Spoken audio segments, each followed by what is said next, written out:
It's a bit more fancy, chaps.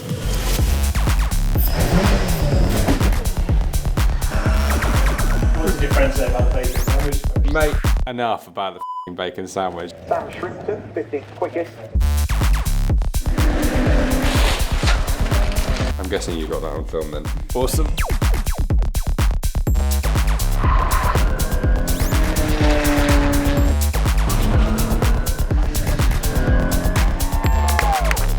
Set myself up for the season. We all have dreams. Most slip away. But for as long as I can remember, I've wanted to race. And this is my last chance. Win or lose, this is my story. To be fair, yeah, compared to the... Did you just say yak? You went, yeah. The week leading up to it, I had quite a lot going on. I actually need to just take that call. Jess, are you okay with him from me? Yeah, of course, yeah. You know, we were trying to pack to go on holiday after the race and take your whole family away for the first one, everyone's coming along. And amongst all of that, you just suddenly realise that you're going to have to go and race against other people really close on a circuit. And I've never done that before. And if I'm honest, my stomach was upside down for like 3 days before that first race.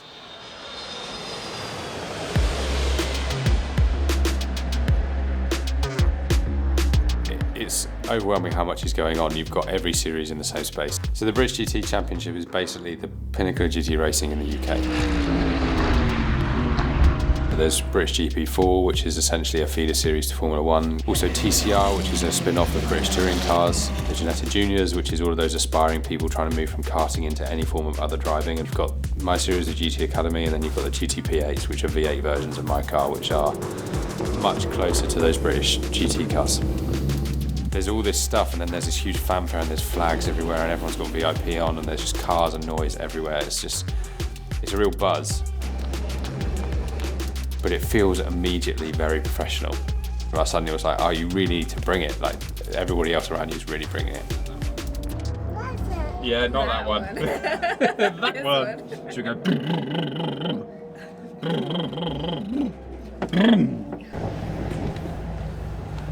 It's a 15-20 minute session for qualifying, and basically your two fastest times set your start position in race 1 and 2. And Jig, my coach, was like, you have to get banker laps in. It's the first race of the season and everybody's pushing really hard. Oh, nice catch. Squeaky bum, yeah. So yeah, getting qualifying right or not can be the difference between having to fight from the back to the front or getting to start and play at the front of the grid for the entire weekend.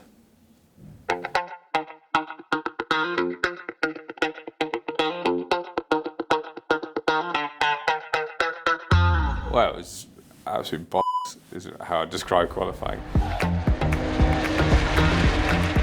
So you fly out of the pits to the start quali, heat up the tyres, and I got one banker lap in. And then there's a red flag. And everything stops. And one red flag isn't that bad. There was 3 red flags. Nobody really got any fast laps in. And you had 3 or 4 opportunities to get an actual fast lap in. I just didn't hook them up. Sam Shrimpton, the scholarship winner, Cardiff 24, 15th quickest, 4th of the rookies as it was in the end, 46.6. Like test day, I'm 4th, 5th on the Friday on timings, but then Sunday it comes to quali and I'm 15th on the grid. It just shows you how it doesn't mean anything until you're actually in that race environment.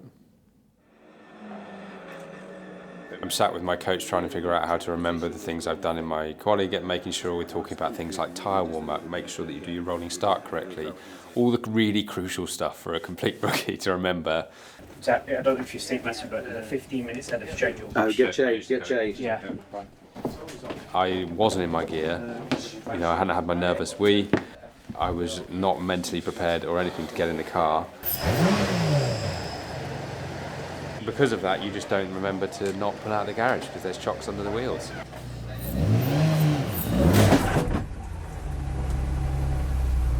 And then just had to look at all the mechanics wince. I'm guessing you got that on film then. Awesome.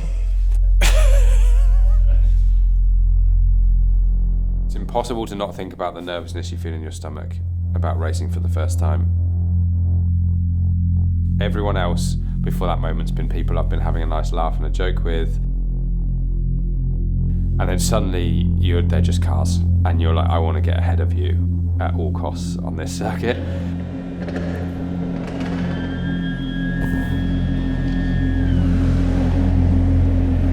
And then suddenly all you're thinking about is, let's warm up the tyres, get round to that grid, and I want to go now. The 2025 Ginetta racing season bursts into life on the Dr. Park Grand Prix circuit. It's just a melee, like you're looking for spaces and gaps.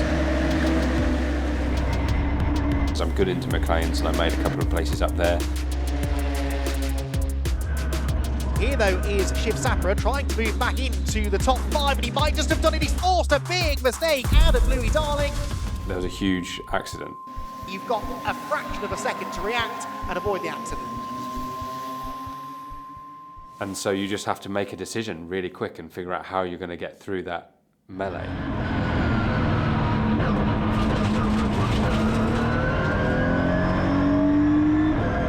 That basically meant that I came onto the pit straight after an immediate red flag in 5th place. So I'd made 10 places up in lap 1.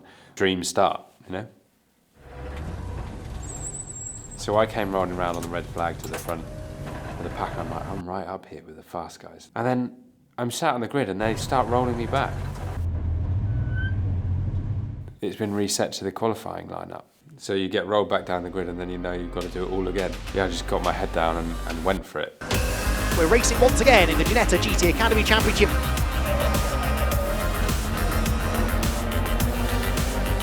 Got about 3 cars up. Move on the inside there for the impressive Sam Shrimpton. Sam, really impressing, good pace, good racecraft, and he's into, I think, about 6th position now. We've got Sam Shrimpton keen to continue this charge up the order. It was exhilarating, the rest of that race. Like, I made up a lot of places. Shrimpton perhaps more successfully than West. He's again looking up the inside, and this time does commit to the move, gets to the apex first. I feel like an absolute winner, so I'm coming across the track, fist up in the air. The guys from the mechanics are doing that over the pit wall, so it's just the most insane feeling. Shrimpton is the top rookie driver in 5th position, a really impressive run from when we start 15th on the grid. And so suddenly all of these pressures that I've been worried about so far start to dissipate. And then you feel like you start to belong a bit more and you're like doing this together as a team. And yeah, it just felt absolutely incredible.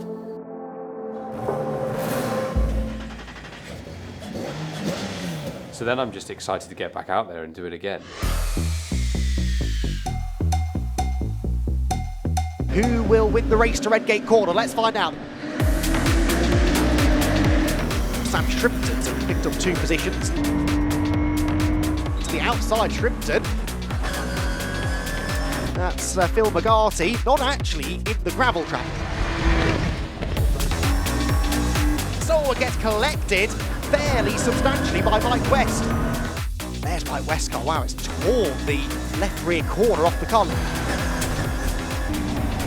Bit of all line astern until you get to Sam Shrimpton, who's actually tried the outside line on Joe Edge. Onto the main straight they go. They go to the inside from a long way back at McLean's. That move came out of absolutely nowhere.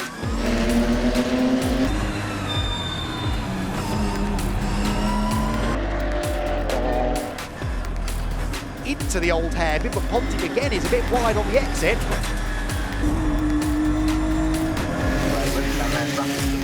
Sam Shrimpton, another good drive from 12th on the grid to 7th position and gets 2nd place in the rookie class. This being the final race of the weekend, they're all going to be keen to get some track position early.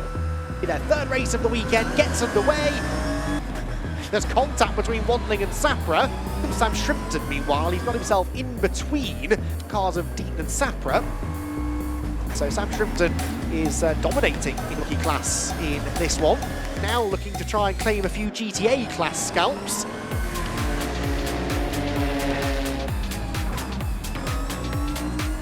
Oh, there's a big bit of contact between them going into the corner, and Wandling ends up way up the curve on the exit, and Shrimpton has actually got back to the inside of him, and Sam will go by. He's He's on the dirt now. That's a sign of how hard he was pushing. For Sam Shrimpton, meanwhile, it is going to be a second rookie class victory of the weekend, and he will leave Donington Park as the class championship leader. How'd it go? Yeah, another P1. Who'd have thought it? Yeah, fuck. You Yeah. must be buzzing. Yeah, I'm absolutely buzzing. I can't actually believe it. Now the weekend's kind of finished, 2 P1s and a P2 in the first ever outing is pretty insane. I don't really know how to describe how this feels. Like, I've dreamt about doing this my entire life, and now I've been on the podium 3 times in my debut weekend. It's absolutely mental. The trophies are one thing, but this is a great group of people, and we're just having an amazing time, you know? Like, this is such a once-in-a-lifetime opportunity, and I can't get over that this is what I'm doing right now. It's amazing. Now I've popped my cherry, it'll just be focusing on trying to be really fast, you know, and to make the most of it, and I'm not going to let that opportunity pass me by. So now I know a little bit more of what I'm made of. Let's see what I can pull out of the bag for Silverstone.